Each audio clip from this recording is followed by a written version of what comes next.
Hi, my name is Alice Aedy. I'm the co-founder of Earthrise Studio, and I'm so happy to be here with Cassie Flynn, who is the Climate Change Director at the UNDP. What does that mean, and what is the UNDP for those who don't know? Yeah, it's a very good question.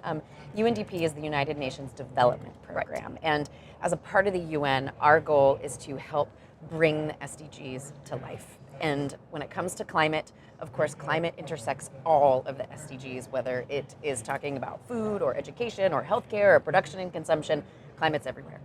And so with UNDP, we actually have the largest climate portfolio in the UN system. Wow. It is 150 countries.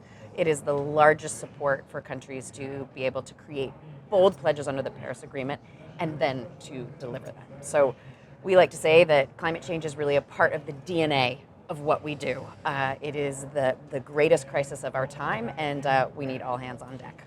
Tell me a bit more about those intersections. I was speaking in another interview earlier, I'm a climate filmmaker, and often when I say to people I work in climate, telling climate stories, they still somehow think, oh, you do wildlife documentaries, right? And it's so much more than that. I'm like, we tell human stories from climate front lines, but it intersects with so many different issues, and you've spoken to that, and of course the framework of the SDGs speaks to that. But what are those intersections? Can you paint a picture? Yeah, absolutely. I think, as we look at the climate crisis, and it's on our front doorstep, and we see a lot of these big headlines, and whether it is the drought that's going on in East Africa that was made 100 times more extreme because of climate change, or the intense wildfires we've seen in Canada, that all of this smoke has been reaching us. And then, of course, the floods in Libya, that we've seen devastation because of that. 20,000 lives lost at the moment, and it's unconscionable. It's just devastating. And I think one thing that's an important part of the story about these is that they are disasters, but it's not just about that day or that moment. Like the wildfires, for instance, we are now looking at a generation of young people that will have higher risk of asthma because of all of the smoke that they breathed in. Right. When we think about the droughts in East Africa, sometimes families have to make hard choices, and that means sometimes pulling girls out of school to be able to help meet the needs of the family that are so acute and that are so immediate. And girls start losing out from school.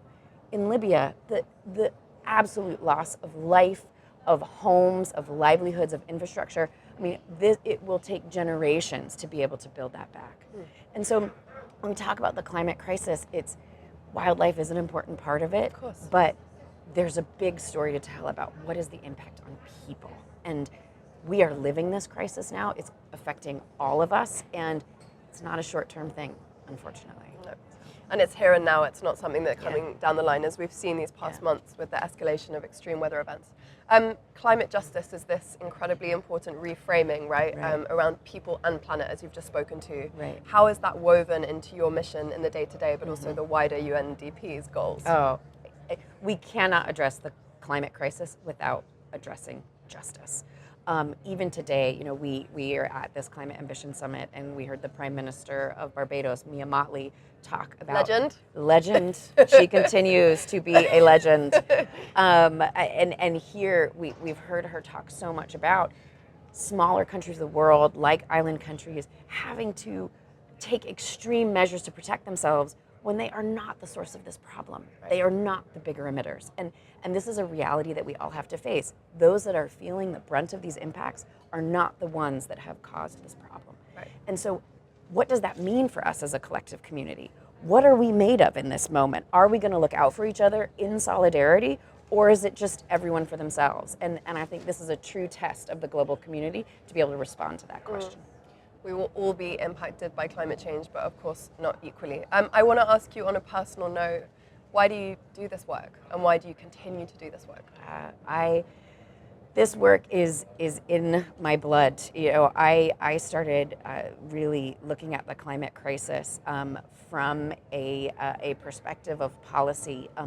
What does it mean to be prepared for the future? What does it mean to know that the world is going to change, and the choices that you have to make now to help lead to a better future? Because this is the climate crisis, right? Like we see so much like the dominoes falling, and we know the direction they're going, but what about that first domino? What if we could make that change? And in Libya, they were working on an early warning system before this crisis struck. And an early warning system, we know it saves lives 8 times more than if you don't have one. And so this is where I get inspired by the moves that and the choices that we have to make, and being able to see the countries and the communities around the world rising to the challenge to make them.